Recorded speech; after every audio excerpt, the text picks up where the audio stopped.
Le chef de l'État, qui vient de nommer un nouveau porte-parole du gouvernement, le ministre de l'administration territoriale, lieutenant-colonel Abdoulaye Maïga, a certainement marqué un point.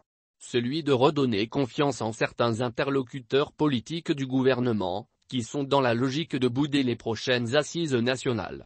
En effet, reçus il y a quelques jours au palais de Koulouba, les leaders du cadre d'échange pour une transition réussie avaient souhaité que le ministre de l'administration reprenne la main dans le dialogue politique.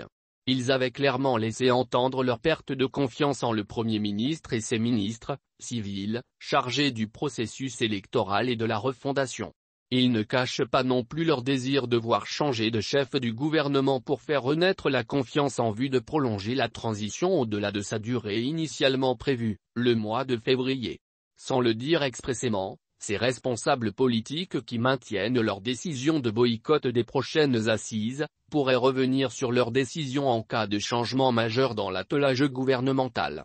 L'on se demande alors si la désignation du ministre militaire Abdoulaye Maïga comme porte-parole du gouvernement suffit pour rassurer ces acteurs politiques.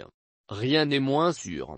Mais il semble que le lieutenant-colonel Maïga ayant déjà servi au sein d'un organe stratégique de la CEDEAO, cette promotion doit aider à décrisper un peu la tension politique entre d'une part le pouvoir de transition et les dirigeants de la CEDEAO et aussi entre le pouvoir militaire et les acteurs politiques opposés à la prolongation de la transition.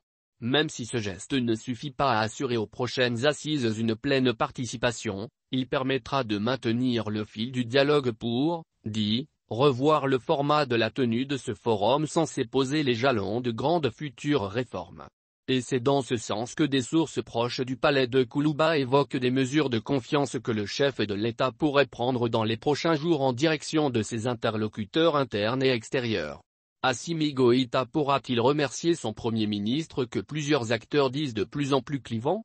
Aucune hypothèse n'est à rejeter dans la mesure où Dr Kshogel Kokala Maïga est devenu comme une arête dans la gorge des partenaires extérieurs du pays et aussi de certains ténors de la politique intérieure.